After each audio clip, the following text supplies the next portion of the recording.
এক্সামে ত্রিকোণমিতির এই রকম অঙ্কগুলো আমরা শর্টকাট প্রসেসে কিভাবে করব। প্রথমে দেখো, আমরা যদি নর্মাল প্রসেসে অঙ্কটা করি তাহলে আমরা হয়তো এইভাবে করব, ঠিক এই রকমভাবে, যেখানে এই লম্বা প্রসেসে আমরা ত্রিকোণমিতির ফর্মুলা ইউজ করে আমরা উত্তর বের করলাম যে অপশান এ হচ্ছে উত্তর। কিন্তু তোমাদের আমি দেখাবো যে শর্টকাট প্রসেসে আমরা কিভাবে করতে পারি। আমরা এর জন্য ইউজ করব ট্রিপলেট ফর্মুলা। ট্রিপলেট হচ্ছে একটা সমকোণী ত্রিভুজ যার সিম্পল একটা ট্রিপলেট হলো, এটা যদি 3 হয় এটা 4 হবে আর এটা 5। কারণ আমরা জানি ত্রিকোণমিতির মেন ট্রিপলেট হচ্ছে 3, 4 আর 5। তাহলে আমরা cos a মানে কি জানি, ভূমি বাই অতিভুজ।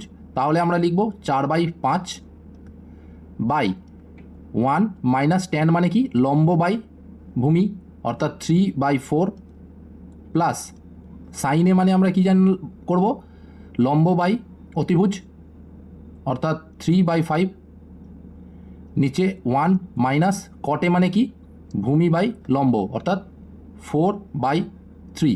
আমরা কিন্তু ট্রিপলেট দিয়ে ভ্যালু পুট করে আমরা অঙ্কটা খুব সহজেই করতে পারি।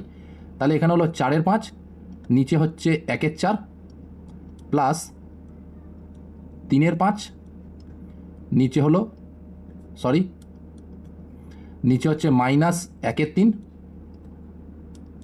তাহলে 4টা ওপরে গেলে এখানে হবে 16/5 মাইনাস 9/5 সমান হলো 7/5। এটা হচ্ছে আমার আনসার। এখন আমরা কি করব, অপশানে পুট করে দেখব। সো অপশান নাম্বার এ কি হচ্ছে, cos a।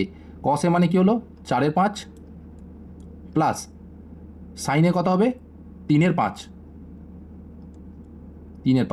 এখানে যোগ করলে কত হচ্ছে 7/5। তাহলে আমরা দেখলাম ভ্যালু পুট করে আমাদের অপশান এ এবং আমরা যেটা অঙ্ক বের করলাম সেটা হচ্ছে আমাদের কারেক্ট অ্যান্সার।